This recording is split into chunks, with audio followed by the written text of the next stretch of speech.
বাংলাদেশ দল শ্রীলঙ্কা যাওয়ার আগে আপনাকে যদি বলা হতো বাংলাদেশ দল অ্যাওয়ে টেস্টে শ্রীলঙ্কার বিপক্ষে শ্রীলঙ্কারই মাটিতে টেস্টের পুরো 5 দিনই নিজেদের কাছে নিয়ন্ত্রণ রাখবে, সেটা যদি আপনাকে বলা হতো আপনি তৎক্ষণাৎ হাসি দিয়ে ট্রল করা শুরু করে দিতেন। কিন্তু এটা বাস্তবেই ঘটে গেছে। বাংলাদেশ দল গড় টেস্টে পুরো 5 দিনই নিজেদের কাছে নিয়ন্ত্রণে রেখেছে, পুরো ডমিনেট করে খেলেছে। শ্রীলঙ্কাকে একটিবারও সুযোগ দেয়নি নিজেদের ম্যাচে ফেরার জন্য। যদিও শ্রীলঙ্কার টপ অর্ডাররা খুব ভালো ব্যাটিং করেছে প্রথম ইনিংসে, কিন্তু তারপরে শুধুই হতাশার গল্প লিখেছে বাকি ব্যাটসম্যানগুলো। সেই তুলনায় বাংলাদেশ ব্যাটাররা বেটার পারফর্ম করেছে শ্রীলঙ্কার তুলনায়। বাংলাদেশ অধিনায়ক মাঠে থেকে নিজেই সবকিছু নিয়ন্ত্রণ করেছেন, হোক সেটা ব্যাটিংয়ে কিংবা অধিনায়কত্বে। প্রথম ইনিংসে ব্যাট করতে নেমে 148 রান করেছে 279 বলে, সেখানে 15টি 4 মেরেছে, একটি 6ও মেরেছে। সবচেয়ে গুরুত্বপূর্ণ বিষয় হচ্ছে টেস্ট ম্যাচে বাংলাদেশি ব্যাটারদের স্ট্রাইক রেট, কারণ বাংলাদেশি ব্যাটাররা টেস্টে টি-20 খেলতে নামে। সেই তুলনায় নাজমুল হোসেন শান্তর স্ট্রাইক রেট 53। তিনি পুরো ম্যাচে নিজের টেস্ট টেম্পারমেন্ট যেভাবে দেখিয়েছেন, তার সাথে প্রথম ইনিংসে মুশফিকুর রহিমের সেঞ্চুরি, 163 রানের দুর্দান্ত ইনিংস, যেখানে তিনি কেবল শুধু 9টা 4 মেরেছেন, বাকিগুলো সিঙ্গেল এবং ডাবলের ওপর চালিয়েছেন। সবচেয়ে গুরুত্বপূর্ণ বিষয়, তিনিও তার নিজের টেস্ট টেম্পারমেন্ট ধরে রেখেছেন।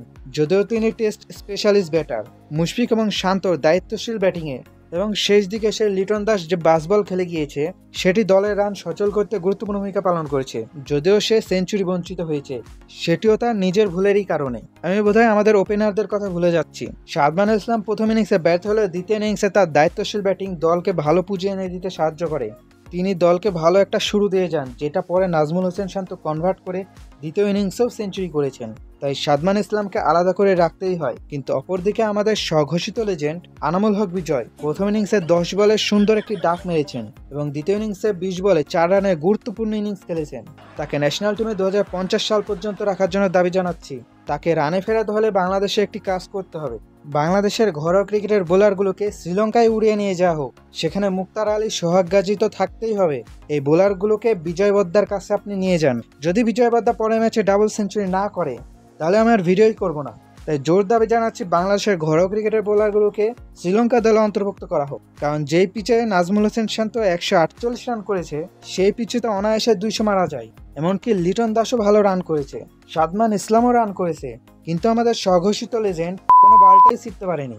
তার থেকে ভালো ব্যাটিং করছে নাইম হাসান এবং হাসান মাহমুদ। তাই আমি টিম ম্যানেজমেন্টকে পরামর্শ দিচ্ছি, পরের ম্যাচে নাইম হাসান অথবা হাসান মাহমুদকে আপনারা ওপেনে পাঠান এবং বিজয়ের বদলে মিরাজকে নামান। যদি হাসান মাহমুদ বিজয় থেকে রান বেশি না করে, তাহলে ভিডিওই বানাবো না। এবং বাংলাদেশি বোলারদের বুদ্ধিদীপ্ত বোলিংও বাংলাদেশকে ম্যাচে এগিয়ে রেখেছে, বিশেষ করে নাইম হাসান এবং হাসান মাহমুদ। তারা যেভাবে বল করেছে তা দেখে মনে হচ্ছিল তারা জয়ের জন্যই নেমেছে। নর্মালি বাংলাদেশি বোলাররা অ্যাওয়ে টেস্টে গিয়ে হেই হারা হয়ে যায়, ছন্ন ছড়া বোলিং করে, প্রতিপক্ষকে 600 রান দিতেই হবে এমন মাইন্ডসেটে নামে। কিন্তু এই ক্ষেত্রে দেখা গেল ভিন্ন কথা।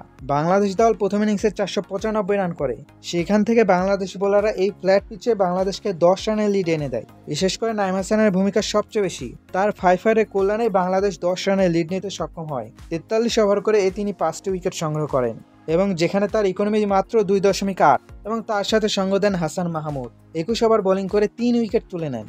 এবং দ্বিতীয় ইনিংসে বাংলাদেশি বোলাররা শ্রীলঙ্কার ব্যাটারদের যেভাবে ধরে রেখেছিল, তাদের হৃদয়ে যে কম্পন তৈরি করেছিল, সেটি দেখে বোঝাই যাচ্ছিল না যে এটা বাংলাদেশ দল। কারণ অ্যাওয়ে টেস্টে বাংলাদেশ দল কখনোই এভাবে ডমিনেট করতে দেখা যায়নি, কিন্তু গত 3-4টি সিরিজে সেটা দেখা যাচ্ছে। প্রথমে পাকিস্তানের মাটিতেই গিয়ে 2-0-তে সিরিজ হারালো। তারপর যদিও ইন্ডিয়ার কাছে 2-0 ব্যবধানে সিরিজ হারলো, সেখান থেকে ওয়েস্ট ইন্ডিজের মাটিতে গিয়ে 1-1 সিরিজ ড্র করলো। যদি শেষ দিন বৃষ্টি না আসতো, তবে ভিন্ন কিছু হলেও হতে পারতো। কারণ বাংলাদেশি বোলাররা যেভাবে বল করছিল, তাতে বোঝা যাচ্ছিল 300 রান যথেষ্ট রান ম্যাচ জয়ের জন্য। কিন্তু বৃষ্টি এসে শ্রীলঙ্কাকে বাঁচিয়ে দিয়েছে। বাংলাদেশ দল শ্রীলঙ্কার সাথে ড্র করেই টেস্ট চ্যাম্পিয়নশিপের ফাইনালে টপে উঠে গেছে, যদিও একটি ম্যাচ, কিন্তু এটাই অনেক বড় অর্জন।